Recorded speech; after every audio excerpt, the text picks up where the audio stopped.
आम समस्त गोटे खुशी दिन आनंदर दिन निश्चित भाव आज निज परिवार समस्त सदस्य माने खुशी व्यक्त करने सहित आनंद थे।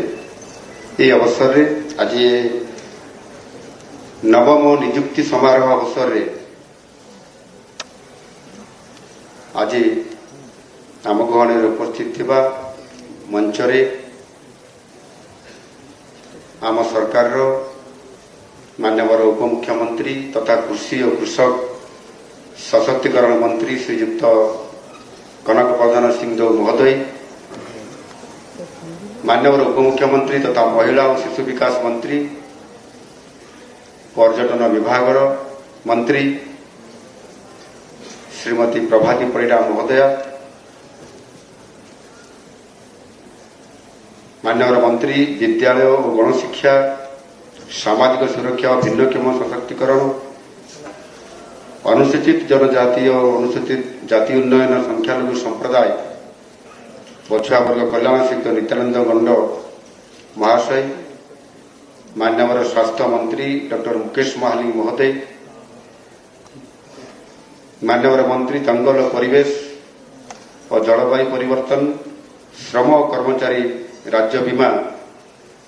श्रीयुक्त गणेश राम सिंह खुंटिया महोदय, माननीय मंत्री शिल्प दक्षता विकास और वैषयिक शिक्षा श्रीयुक्त संपद चंद्र स्वाई महोदय, मुख्य शासन सचिव श्री मनोज आहूजा, कमिशनर तथा शासन सचिव श्रीमती शालिनी पंडित, कमिशनर तथा शासन सचिव श्रीमती आशती एस, एठारे उपस्थित थिबा विभिन्न विभागर वरिष्ठ अधिकारी नेतृमंडली, समस्त गणमाध्यम प्रतिनिधि आज एठी उपस्थित थिबा नव नियुक्ति पाइथिबा समस्त मोर अति आदरर भाई भौणी माने, सरकार स्वप्न और संकल्प को साकार करिवार सामर्थ्य रखुवा समस्त नवनियुक्त पदाधिकारी मानकु मोर पुनर्बार आउथरे आंतरिक शुभेच्छा और अभिनंदन। आज आपण माने ओडिशार जनसाधारण सेवा करिवार सुजोग पाइबे, तेणु आपण माने वृत्तिगत दक्षता और हृदय सह लोकंकर सेवा करिवे बोली मो निश्चित भाव में आशावादी। आपण माने आज सरकारंकर ये गुरुदायित्व नेला परे ओडिशार प्रगतिर सारथी हेबे। आपण माने जेहेतु समस्ते युव नेतृत्व आउ ए समाज नेतृत्व नव युव नेतृत्व आउ से आधार रे आज आपण मानकर पाखरे जो खुशी अच्छी आनंद अच्छी ता सहित अदम्य शक्ति वृद्धि होईची, सृजनशीलता और काम करिवार निश्चित भाव में असरंती उत्साह बढ़ी। तेणु आम सरकार आसवा दिन ठारू उभय सरकारी और बेसरकारी क्षेत्र में रोजगार सृष्टि को गुरुत्व प्रदान करि आसुछंती। आज ये जो नियुक्ति मेला क्रमान्वय नवम नियुक्ति मेला ये आज जो नियुक्ति मेला होउछि ये निश्चित भाव में गोटे गुरुत्वपूर्ण 7टी विभागर 1294 जन को नियुक्ति एककालीन प्रथम थर करी आमर रेल विभागर ऑडिटोरियम रे आपण मानकर उपस्थिति रे आज कार्यक्रम रे एटी मंच रे थिवा समस्त अधिकारी एवं माननीय दुई उपमुख्यमंत्री सहित समस्त मंत्रिमंडल सदस्य आज विभिन्न तांकर व्यस्तमय कार्यक्रम को पोस्टपोन करिकी आज ये काम रे उपस्थित रहिबा एवं आपण मान को आज कार्यक्रम रे उत्साहित करवा प्रेरणा देवा आशीर्वाद देवा निश्चित भाव में बहुत बड़ गोटे काम आज यही पवित्र दिन में करा जायछि।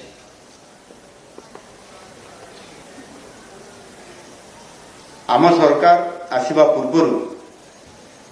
आमे बा आमर दल निष्पत्ति नैतिला जदि आम दल सरकार को आसिबो ताले निश्चित भाव में आगामी 5 वर्ष भितर 1,50,000 युवक युवती को नियुक्ति प्रदान करिवो। गोटे वर्ष मध्य पूरण ही नहीं वर्ष पूरिला कि पूरिबा पई जाउछि 1 वर्ष पूरण ही नहीं आउ ता भितरे आमे 9टी नियुक्ति मेलार सुजोग सृष्टि करी आम सरकार विभिन्न विभाग मंत्री मानकर द्वारा वरिष्ठ अधिकारी मानकर द्वारा जो नियुक्ति प्रक्रिया करा जायछि आउ सेथिपाई निरंतर भाव में ये काम को करा जाउथबार आज आमे बहुत बड़ गोटे भल सफलता आज आमे मु तो मत देवी भल सफलता आज आमे दे पारिछु। सेथिरे आज 1294 संख्या को मिसेला परे चलित वर्ष 27,428 जन को आमे सरकारी खाली थिबा पदवी रे से आपंकर ग्रेड ए बी सी जो कहते सब ग्रेड रे आज आमे नियुक्ति प्रदान करिछु। एथिरे आम सरकारंकर स्पष्ट आभिमुख्य मिशन एवं आमर विचारधारा ये समस्त कथा प्रतिफलित अछि। आउ सेथिपाई सरकार को आसिला परे दिन राति एक करी समस्त मंत्री परिषद मोर सदस्य माने काम करुछन्ति। आ काम करिबा द्वारा आज आमर संकल्प पत्र रे दिया जाइथिबा जनसाधारण को प्रतिश्रुति निर्वाचन पूर्व ता मध्यरु 21 बड़ कार्यक्रम थिबा प्रोग्राम थिबा भितरु 11 रु अधिक कार्यक्रम को गोटे वर्ष भितर पूरा करिवार जो आज दंभ देखैछन्ति ता निश्चित भाव में ओडिशा राजनीतिक इतिहास रे ये कथा मने रहिबो। आपण माने समस्त निश्चित भाव में गणमाध्यम रे विभिन्न कार्यक्रम माध्यम रे ये समस्त कथा को आपण माने जाउछन्ति एवं आमे जो 1,50,000 लोक युवक युवती को नियुक्ति देवा कथा कही से प्रथम 2 वर्ष रे 65,000 युवक युवती को आमे नियुक्ति प्रक्रिया रे समान को सिलेक्शन करी नियुक्ति पत्र बंटन करिवो एवं समान सरकार को अंग हिसाब रे समाज रे लोकंकर सेवा करिवे सरकार माध्यम रे। आज सुधा 27,428 पहुंची खूब शीघ्र पुणी आहरी नियुक्ति मेला पुणी आउ थे आसो प्रक्रियाकरण चली किछि नियुक्ति प्रक्रिया भितर कोर्ट रे विचार थिबा कारण से समय टिके अधिक आवश्यकता होछि एवं सबुठार बड़ कथा हला जे आम सरकार